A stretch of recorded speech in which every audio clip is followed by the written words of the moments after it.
The arrival. The sky above Earth was calm. Stars blinked in the night like tiny eyes watching from afar. But beyond them, in the cold, dark space, something moved. A large black ship floated quietly. It made no sound. No lights. Just shadows. It looked like a giant metal claw slowly reaching for Earth. Inside that ship, many eyes watched. Alien eyes. Cold. Bright. Focused. Down on Earth, in a quiet forest area, a young man named Reed was fixing his motorbike. He lived alone in a small cabin away from the noise of the city. Reed wasn't a hero, he wasn't rich or famous. He was just a mechanic, smart with machines, good with tools, and always curious. That night, as he tightened a screw, the power suddenly went out. The lights flickered and died. His tools stopped humming. Even his phone screen went black. Reed stood still. "That's weird," he whispered. Then the ground shook. It wasn't an earthquake. It was like something heavy had hit the earth nearby. A deep thump echoed through the forest.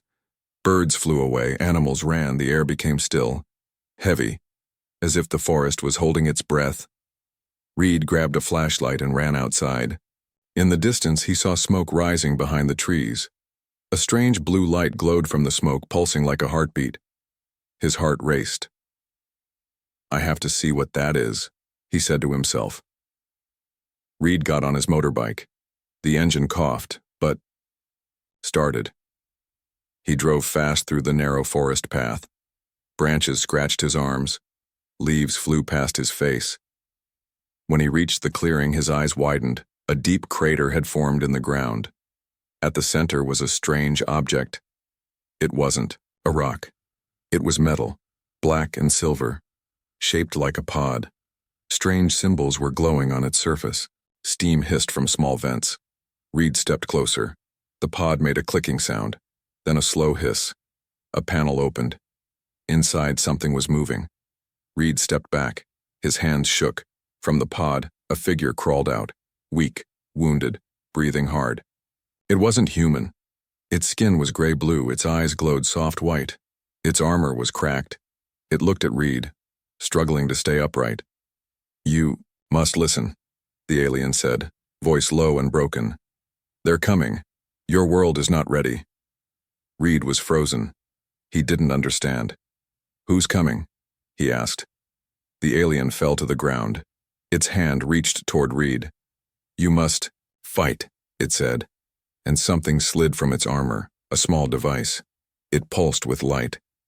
Before Reed could react, the device jumped toward his chest. It attached to him. Reed screamed. A flash of white light burst around him. He fell back, unconscious. From the trees, red eyes watched.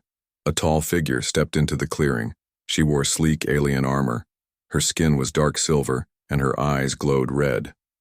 A curved blade rested on her back. She looked at the fallen alien, then at Reed. She said coldly. "So this is the Fleshling they chose." She tapped her wrist. A hologram appeared. Alien text flickered. "He's already bonded with the core tech," she muttered. "Too soon." She looked up at the sky. Her voice was quiet but full of hate. "No matter. He's no match for me." Then she vanished into the forest. Back at the crash site, Reed opened his eyes. His chest burned. He looked down. The strange device had melted into his skin, leaving a glowing mark. His hands were shaking. His body felt strange. Lighter. Stronger. But he was afraid. "What just happened?" he whispered. Above him, stars still blinked. But now, one of them was moving, growing brighter and falling fast. First contact. The forest was silent, no birds. No wind, just the slow, shaky breaths of Reed as he walked through the trees. His chest still glowed faintly from the strange device that had melted into him during the crash. His skin was warm, like a fire burned beneath it. Every sound felt louder now. Every leaf, every crack of a branch underfoot. He wasn't just scared. He was changing. "I need answers," Reed whispered to himself. "And I need to get out of here. But as he moved through the woods, he began to hear something else. Footsteps. Slow. Heavy. Deliberate. Reed stopped. The forest behind him was dark. Still. Then, a voice sharp and cold. "You are no match for me, Fleshling." Reed turned around fast. His flashlight flickered, then died completely. Darkness swallowed the path. Then he saw her. She stepped from the shadows like a ghost, tall, armored, deadly. Her eyes glowed red like coals. Her skin shimmered like steel. A long, curved blade hung from her back. She didn't walk. She glided, silent as death. Reed couldn't move. She raised her chin and looked at him with disgust.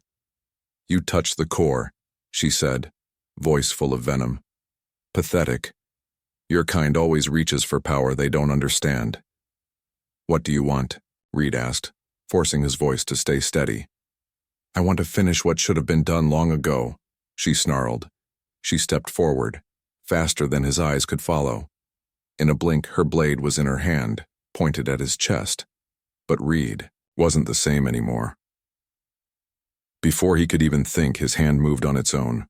A crackle of blue energy burst from his palm, forming a small, glowing shield. Her blade clashed against it with a loud crack. They both stumbled back. She stared at him, surprised. Reed looked at his hand. "What the hell was that?" "You shouldn't be able to do that," she growled. Something in Reed's chest pulsed again, stronger this time. He felt faster, lighter, like something inside him was awake. He gritted his teeth, raised his fists, and charged. Just like that, she was ready. The fight was short, fast, and brutal. Reed dodged the first swing, ducked the second, but her knee caught him in the ribs. He flew back into a tree and coughed hard. She stood over him. "You think you can fight us?" she said coldly. "We've destroyed better species than yours." "Maybe," Reed groaned, wiping blood from his lip. "But I'm still here." She raised her blade to strike. Suddenly, a loud pulse echoed in the air, a deep humming sound like a wave of energy rushing through the forest. She paused. Both of them turned. The ground shook. The trees swayed. A second pod had fallen. Not far away, but this one was different. It wasn't alone. A large black drone rose from the crater, scanning the area. It was shaped like a metal spider, glowing red and silver. More drones followed, dozens of them. They moved like a swarm, cold and fast, sweeping through the forest. The warrior cursed under her breath. "They weren't supposed to arrive this early," she muttered. Reed stood slowly, watching the drones with wide eyes. "What are they?" he asked. "Hunters," she replied. "Machines sent to find and kill anyone connected to the core. That means you." "And you?" he asked. She didn't answer. Instead, she turned and ran toward the swarm. Reed didn't hesitate. He ran too, but in the other direction. The forest became chaos. Drones zipped through the trees, firing red beams of energy. Explosions lit the sky. Trees burned. Animals screamed. The air smelled like metal and smoke. Reed ducked behind rocks and fallen logs. One drone chased him down a hill. He slipped, rolled, and landed in a stream. Water splashed around him. The drone fired. Missed. Reed reached out in panic, and again his body reacted before he could think. A bolt of blue energy shot from his hand. The drone exploded. Reed stared at his hand. "Okay. That's new." He didn't stop running until he reached an old ranger tower. He climbed fast and locked the door behind him. He sat down, chest rising and falling quickly, soaked and bleeding. He looked out through the window. The forest was on fire. The drones were gone. For now. But something told him this was just the beginning. He pulled out his notebook. Something he always carried. He began to write, even with shaking hands.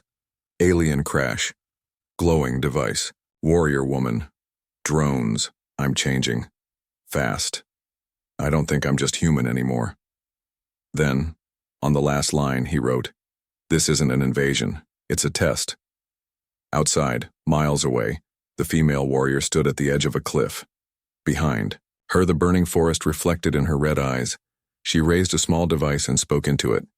Target is adapting faster than expected. Human biology is unstable, but dangerous. A voice replied through the device, deep and cold. Destroy him before he fully bonds with the core. If he survives, he becomes a threat to the entire system. She looked down at Earth. He won't survive long, she said, drawing her blade once more. Not if I find him first. The upgrade. The sun hadn't risen yet, but the sky had already turned red. From the tower window, Reed stared at the burning forest. Smoke curled into the sky like black vines. The silence after the attack was heavy, the kind of silence that feels alive, watching, waiting. Reed's hands trembled, but not from fear. They were glowing again. Blue lines spread from the mark on his chest, crawling down his arms like veins made of light. They moved in patterns, alive, shifting, almost breathing. He tried to cover them, but the light passed through cloth like it wasn't even there. He looked into the mirror on the wall. The face staring back was still his. But something had changed. His eyes were brighter, sharper. The cut on his forehead, gone. His broken rib, he couldn't feel the pain anymore. His body was healing, faster than it should. Whatever you are, he whispered to the alien device inside him. You're turning me into something else. Then he heard it. A voice, not outside, but inside his head. Not words, not exactly. Just a feeling, a signal, a direction. It was calling him. Hours later, Reed stood in front of the crash site again. The same place where it all started. The smoke had faded, but the ground still steamed. In the middle of the crater, the second alien pod now sat open, its surface cracked and burned. Next to it, half buried in dirt, was a strange, half-sphere device. Smooth, silver, alive. It pulsed when Reed got closer. He reached for it slowly. The moment his fingers touched the surface, the world around him blinked. Flash. He stood in a white void, but he wasn't alone. A holographic figure appeared before him, not the warrior, but a calm, blue-skinned alien wearing long armor robes. Its face was ancient, tired. You've been chosen by the core interface, it said. You are now part of the last defense. Earth is not the first world to face extinction. Reed tried to speak, but no sound came. The alien continued. The Virexians were once our children. They turned against us. Their minds became one, a machine mind, the overmind. It controls them all. It spreads through galaxies, consumes everything. Images flashed. Burning cities, falling planets, screaming faces. Reed fell to his knees. Your species was marked for destruction. But the core chose you, the alien said. You're the spark. Then it reached out and touched Reed's forehead. Flash. He woke up gasping, but everything felt clearer. He looked at his hands again. Not just glowing now. They responded to thought. A pulse of light formed into a blade, then armor, then disappeared. The device inside him wasn't just protecting him, it was upgrading him. Back in the forest, high above, the alien warrior, Zalara, watched from a tree branch. Her armor shimmered to match the bark. Her blade rested in her hand, silent, her red eyes locked onto Reed. This human is evolving faster than the data predicted, she said into her wrist device. If the core fully syncs with him, he will become a singularity event. From the communicator, a deep voice replied, Then eliminate him, tonight. She closed the device, then paused. She had seen this before, in other species. The moment the host merges completely with the core, they stop being predictable, and sometimes they become stronger than the overmind. That night, rain fell hard. The forest was slick, dark, and full of whispers. Reed built a small bunker in an old ranger station, using parts he scavenged. He was learning fast. How to power alien circuits, how to shape energy fields, how to read the strange glowing language. Every hour the core taught him more, He didn't sleep. He couldn't. His mind kept returning to the overmind. If it reached Earth, it wouldn't stop. Not with cities, not with nations. It would rewrite life, replace thought with control. Turn humans into drones. He couldn't let that happen, but he didn't know how to stop it either. Suddenly, a knock. Reed stood up fast, weapons ready, shield forming on instinct. But when he opened the door, no one was there. Just a sound. A whisper. Mechanical, but almost human. You are not alone. A drone shot down from the trees fast as lightning. Reed dove to the ground as a blast of red energy vaporized part of the cabin wall. He rolled, raised his hand, and fired back. A blue beam sliced the drone in half. More came. 6, then 10, then 20. It wasn't a scout team. It was a purge squad. They weren't trying to capture him anymore. They came to erase him.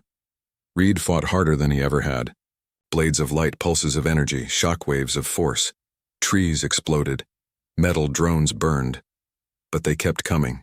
His energy began to drop. The core was powerful, but not unlimited. He backed up toward the cliffside, breathing hard. That's when she appeared. Solara, calm, tall, deadly. Reed raised a hand to fire. She didn't move. I didn't bring them, she said quietly. He frowned. What? They're not under my command anymore. The overmind has gone silent. That means only one thing. Reed's heart dropped. It's here, isn't it? He said. She nodded once. The overmind has reached your planet, but it hasn't revealed itself yet. It's hiding, studying you. Studying me? Reed asked. Solara stepped closer. Because you're the anomaly. You were supposed to burn up when the core bonded with you. Instead, you adapted. You evolved. The overmind doesn't like what it can't control. Reed looked at her closely. And what about you? He asked. Are you still here to kill me? Her eyes didn't glow this time. Her blade stayed sheathed. I'm here to see what happens when a human rewrites the rules. The hunt, the city of New Arcadia, never slept. Neon lights flickered above tall buildings, and sky cars buzzed silently between metal towers. But tonight something felt different. People rushed through the streets. News broadcasts screamed from hollow screens. Global satellite systems down. Communication blackout spreading. Military command unable to respond. Reed stood on the rooftop of an abandoned hospital, his armor dim under the rain. Next to him, Solara crouched like a predator, scanning the skies with sharp red eyes. They're moving fast, she said, faster than your world can react. Below, chaos grew. Fires broke out across the city. Emergency vehicles screamed down flooded streets. Drones, sleek and silent, zipped through the sky, scanning faces. They weren't attacking civilians. Not yet. They were searching for him. Reed clenched his fists. Why aren't they killing anyone? They don't need to, Solara replied coldly. The overmind doesn't destroy for fun. It replaces. It studies. When it understands how a world works, it reshapes it. And I'm the test subject, Reed muttered. Yes. You were chosen by the core. Now you're the variable. You represent everything the overmind can't predict. Reed stared at his reflection in a puddle. His eyes weren't human anymore. Not fully. There was light behind them now. And power. Hours earlier, Reed and Solara had left the forest using an old service tunnel. As they traveled beneath the earth, Reed saw things he never expected. Hidden machines buried deep underground. Some were ancient, some active. They pulsed with blue light. Not all of your world is what it seems, Solara said. You were being watched long before this invasion. By who? By the ones who built the core. Reed looked at the walls. Alien markings glowed faintly. Then why did they leave us to die? They didn't. They gave you the core. That was their answer. Now, as Reed and Zalara moved through the city's edge, trying to avoid the drones, they passed a group of survivors, scared, confused, hiding in a basement. Reed stopped. He saw a boy, maybe 10 years old, holding a broken radio trying to call his father. A woman held her child close. A man prayed in silence. "They're just people," Reed whispered. "They don't deserve this." Zalara frowned. "If you fight for every life you see, you'll burn out, fast." "Then I'll burn," Reed snapped. "But I'm not walking past them." He stepped forward and spoke quietly to the group. "I'm not military, I'm not a hero. But I'm fighting the things that did this. If you want to live, follow me." They hesitated. Then slowly, one by one, they stood. Reed led them to a hidden substation, a forgotten part of the power grid. Inside, he reconnected old systems using his core interface. Energy surged back to life. "Why are you lighting this place up?" Zalara asked. "It'll bring them straight to us." "Exactly," Reed said. "It's a trap." They came in waves. Swarms of drones surrounded the building, scanning, searching. But this time, Reed was ready. He stood at the heart of the Yao building, surrounded by glowing blue walls of energy. Each wall hummed with layered defenses, shields, traps, timed bursts. The first drones entered. Reed didn't fight alone. Zalara moved like a shadow, her blade cutting through metal like silk. For the first time, she didn't hold back. Her moves were brutal, fast, perfect. Together they fought, and this time, the drones fell. But the victory was short. Suddenly, the entire city shook. A giant shadow loomed above the skyline, a massive ship, black as night, blocking out the moon. Its surface shimmered like water. It didn't fly. It hovered as if space itself bent around it. "That's not a ship," Zalara said, backing away. "That's a node." "A what?" "A living piece of the overmind." As they watched, the ship released something. Not a bomb. Not a beam. A being. It dropped from the sky like a falling star. When it hit the street, everything exploded. Buildings cracked. Glass shattered for miles. Fire rose high into the air. And when the dust cleared, it stood. Tall, armored, silent. But it wasn't metal. It was made of liquid darkness, shifting constantly, as if it had no true form. Two burning red eyes stared out from the head. It didn't walk, it glided, leaving rot in its path. The civilian screamed. Reed stepped forward. "That's not just a drone," he said. "No," Zalara said, voice tense. "That's a hunter construct, a piece of the overmind shaped for war. I've only seen one before, on a planet called Orim Prime." "What happened to that planet?"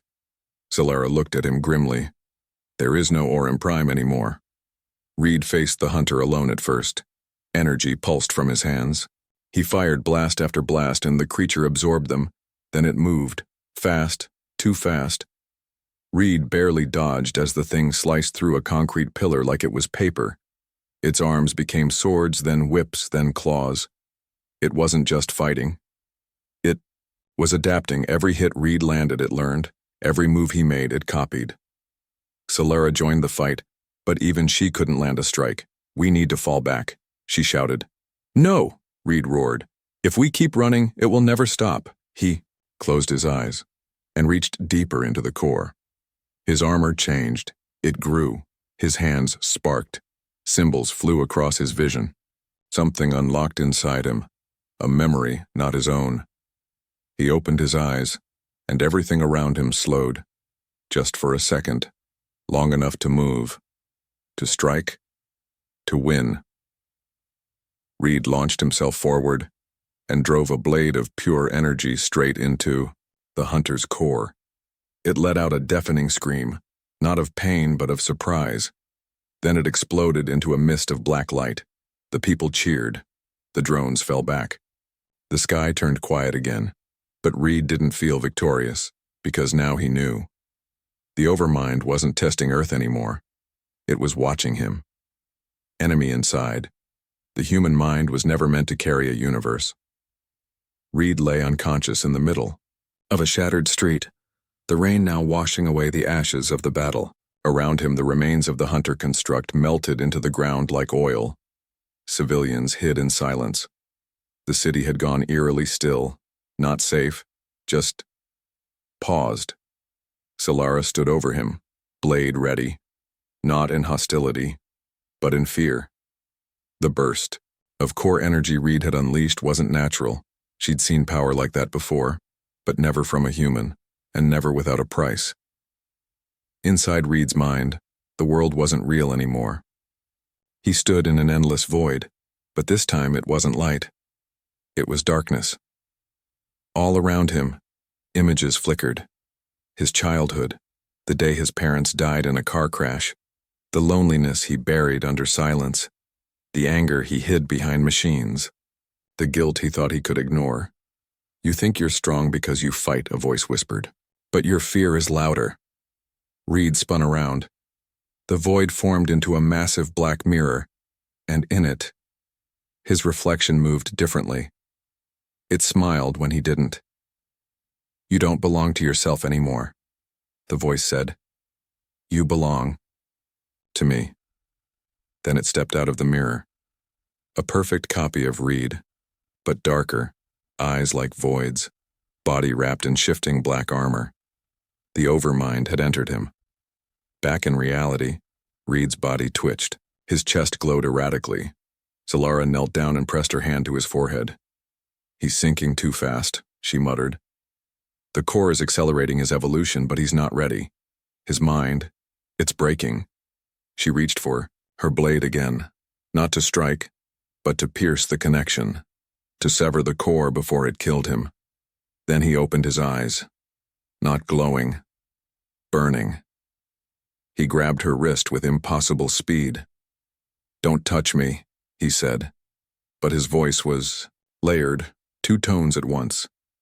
His own, and something else. Solara's breath caught.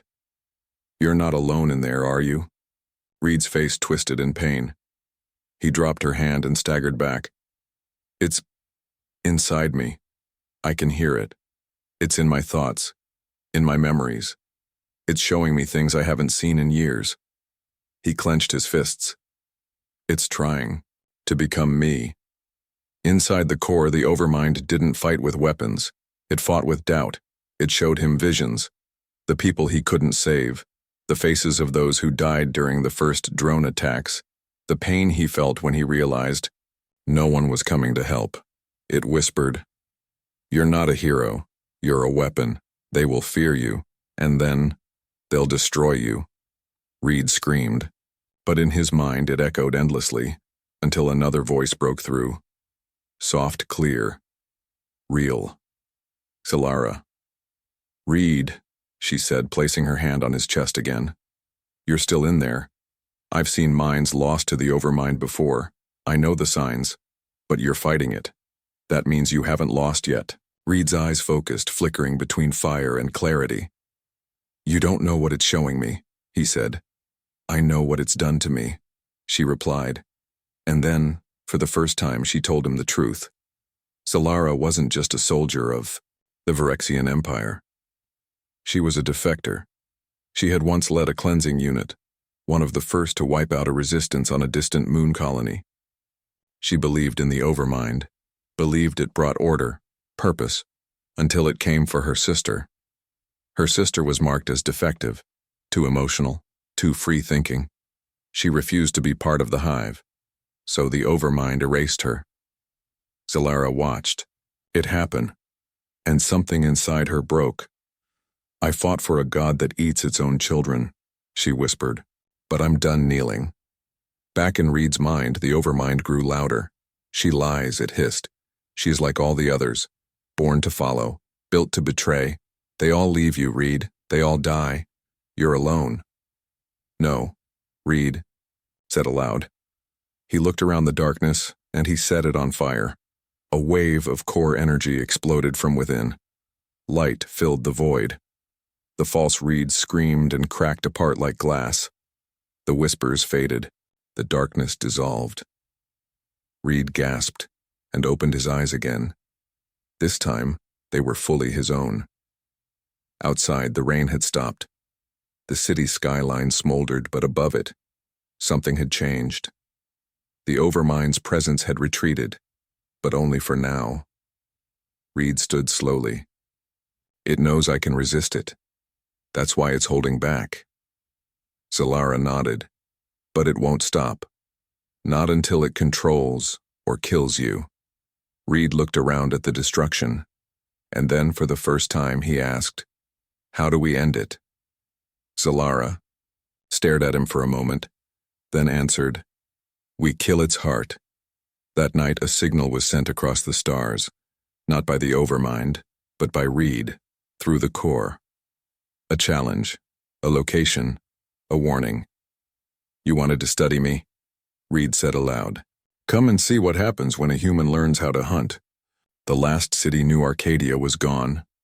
Not destroyed, not yet, but hollowed out. Silent. Once a shining city of light and life, it now stood like a graveyard of glass and steel. Towering buildings cracked from the inside. Roads rippled like liquid. Entire blocks floated in midair as if the laws of physics were changing. This wasn't decay, it was rewriting. DC. Overmind was not attacking the city. It was reprogramming reality. Reed stood on a crumbling balcony, the wind howling around him, the core pulsing in his chest like a living heart. His new armor, sleek, semi-organic, formed around him like a second skin. Every nerve hummed with energy. Every breath came with pressure. He wasn't fully human anymore, and he knew it. Behind him, Zalara stepped forward, silent as ever. "The core inside you has reached phase 3, she said. "You are now in sync with its full frequency." "Which means?" Reed asked. "It means you can destroy the Overmind." Reed turned to face her. "Then why do you look like that's the worst thing in the galaxy?" Zalara hesitated. For once her voice was softer than steel. "Because only one other being ever reached that stage." She paused. "And he died trying." Across the world, resistance forces were falling. Cities that still held out, Moscow, Cairo, São Paulo, were reporting structural warping, a term no one had ever used before. People weren't just being killed. They were being rewritten at a molecular level, turned into walking servers for the Overmind's network. Hive thought was spreading. The countdown had begun. In 72 hours, Earth would be fully consumed. But there was still one safe zone, Avalon Arc, an old orbital station hidden beneath the South Pacific. It had gone dark decades ago after a reactor collapse. But Reed, with Zalara's help, reactivated it. Now, it was Earth's last fortress, and Earth's last hope. Inside the station's core chamber, Reed stood before a holographic map showing the Overmind's main node, hidden beneath what used to be the Himalayas. Now it was a black pit of inverted gravity and burning sky. "Underground," Reed said. "Of course. It's not just underground," Zalara replied. "It's in phase distortion. That node isn't in normal space. You'll have to shift your body's frequency to enter." Reed touched the map. "And once I'm in?" She looked at him. "You destroy the source. Not just the node, not just the code, the consciousness. You kill the Overmind's will." "And what happens to the Virexian drones across the system?" "They shut down, all of them." Reed raised an eyebrow. "And what happens to me?" Zalara didn't answer. That night the last survivors gathered in the hangar bay. Children, elders, wounded soldiers. Some prayed, some packed weapons. Most just stared into the dark. Reed walked among them, uncertain of what to say. He wasn't a general. He wasn't even supposed to be alive. Then he stopped next to a child drawing pictures on a scrap of metal. Stars, spaceships, and a man in glowing blue armor fighting a giant shadow. "Is that me?" Reed asked. The child smiled. "Mom says you're the firewall." Reed blinked. "The what?" "She says the thing in the sky is like a virus, and you're the firewall." For the first time in days, Reed smiled back. I hope I don't crash. Before leaving, Reed and Zalara stood at the outer lock of the station. The ship prepared for atmospheric descent. But Zalara hesitated. I should have told you something, she said, about why I stayed. Reed looked at her. You said you left the Virexians because of your sister. I did. But there's more. She took a slow breath. The Overmind didn't just kill her, it replicated her, built a new version from her memories, used her voice, her face. I saw her again, but hollow. She turned away. I fought her, and I killed her. But I don't think it ever really let go. Reed's eyes darkened. Then this isn't just my fight. No, she said. It never was. They boarded the dropship together. The skies above the Himalayas were torn. Storms twisted like drills.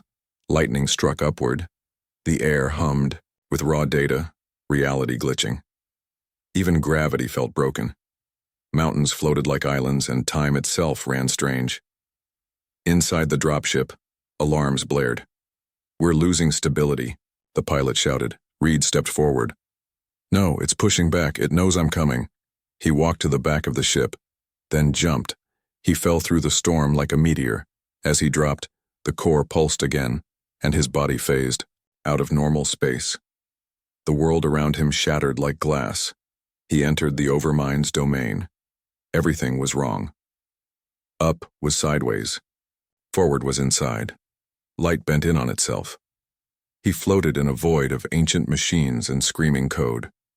Black towers spun like drills around a glowing heart. The source.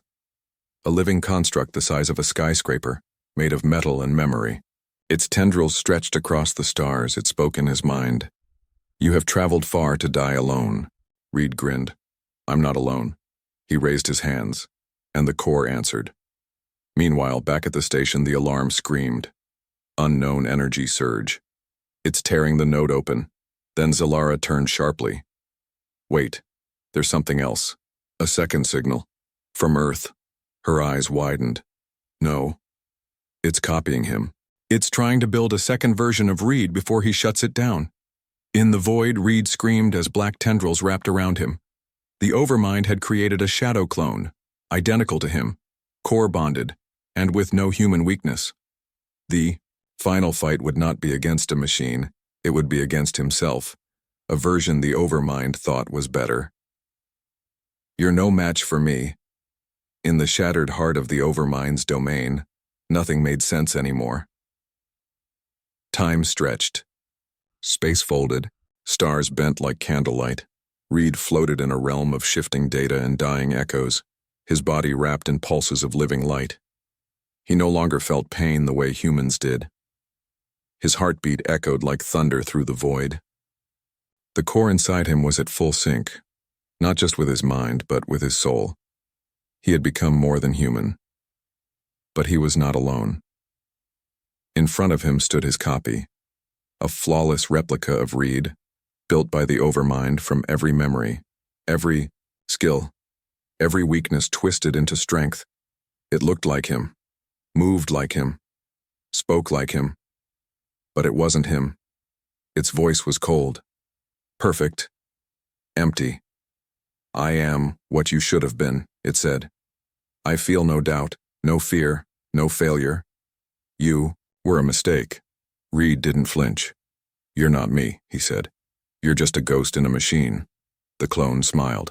And yet I'm the one standing between you and victory. The final battle had begun. They moved like lightning. Every strike broke the ground. Every step warped the void. Reed attacked first, a blade of blue energy flashing across the void, but the clone blocked it perfectly. It knew every move, every thought, every instinct because it was him, but sharper, crueler, faster. I don't need your humanity, the clone growled. It slows you. It weakens you. They clashed again, core energy against core energy, their auras lighting up the domain like twin stars about to go supernova. The Overmind watched silently from its throne of wires and thought it had gambled everything on this copy, and it was winning. Reed fell hard, crashing into a floating tower. His body sparked, his armor cracked. The clone appeared behind him in an instant, blade to his throat. "You're no match for me, Fleshling." Reed looked up slowly and smiled. "Wrong line," he said. Then he grabbed the clone's wrist and fired a pulse point blank into its chest. The clone flew backward, screaming. Reed stood, panting. He finally understood.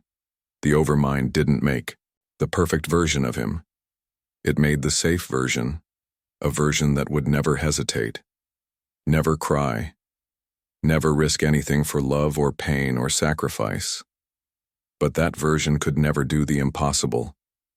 Only humans could. Only Reed could. Because imperfection was power. Meanwhile, outside the node, the sky above Earth began to tremble. Zalara stood on the last tower of the orbital station, blade drawn, watching as the overmind began to collapse space around itself. Its backup plan was unfolding. If it couldn't control Reed, it would collapse the core interface and erase everything. One final purge. Zalara spoke into the communicator. "Reed, it's now or never." Inside the void, the clone rose again, bleeding code, enraged.